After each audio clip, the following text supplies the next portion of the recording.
देवेंद्र वर्मा जी से ये बात समझना चाहता हूं मैं, अनिल गोयल जी के पास जाऊं उससे पहले, और इसलिए समझना चाहूंगा कि संविधान में प्रावधान नहीं है उप प्रधानमंत्री का,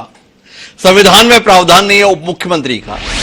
यह बात महत्वपूर्ण इसलिए हो जाती है कि जिस समय संविधान बन रहा था उस समय देश में उप प्रधानमंत्री के पद पर एक मजबूत नेता हुआ करता था। उनका नाम था सरदार वल्लभ भाई पटेल, जो 15 अगस्त 1947 से लेकर मृत्यु पर्यंत देश के उप प्रधानमंत्री रहे। तो आपसे जानना ही चाहता हूं देवेंद्र वर्मा जी, ये उप प्रधानमंत्री के पद पर संविधान में जो व्यवस्था नहीं दी गई या उप मुख्यमंत्री के पद की व्यवस्था नहीं दी गई, क्या सरदार वल्लभ पटेल की शख्सियत ऐसी थी जिससे डरकर संविधान निर्माताओं ने कहा कि भाई और कोई इतना ताकतवर ना बने, इसलिए प्रावधान नहीं आया? क्या कुछ ऐसा हुआ? बना तो रहे पर जो प्रावधान नहीं उसके तहत बना रहे हैं। देखिए, संविधान तो हमारा 1950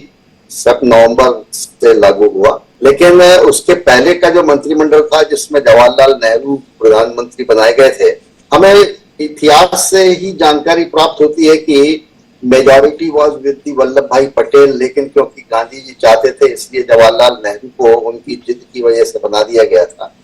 और इसलिए एक रास्ता निकाला। उस समय कोई कॉन्स्टिट्यूशनल प्रोविजन नहीं थे, इसलिए एक रास्ता निकाला गया कि सरदार वल्लभ भाई पटेल,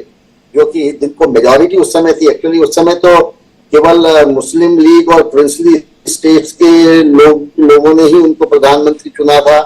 और इस प्रकार से वो प्रधानमंत्री बने थे जवाहरलाल नेहरू जी। तो एक क्या बना दिया जाए, लेकिन मेरे को ऐसा लगता है कि यदि सरदार पटेल कॉन्स्टिट्यूशन के होने तक यदि जीवित, उसके पहले उनकी मृत्यु हो गई, शायद उस समय जीवित रहता है कि जब ये अंतिम रूप दिया जा रहा था संविधान को, तो शायद एक उप प्रधानमंत्री का प्रोविजन भी उनके लिए तो रखते ही रखते,